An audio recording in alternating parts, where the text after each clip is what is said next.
Hey guys, today's video I'm going to show you how you can fix WhatsApp waiting for network connection. So first of all, this happens if there is a technical glitch in your WhatsApp application. All you have to do is restart your device. Once you have restarted your device, head over to your Wi-Fi connection and see if your connection is stable or unstable. If you think your connection is unstable, switch it to your mobile data or maybe your secondary Wi-Fi and see if it changes anything. Next, what you could try is head over to your Play Store, then search for WhatsApp. And here, make sure that you see open instead of update. If you see update, select update and update your app.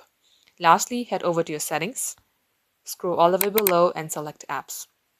Here also, you're going to have to search for WhatsApp. Select storage, clear the cache. Again, restart your device, launch your WhatsApp and it will fix your problem.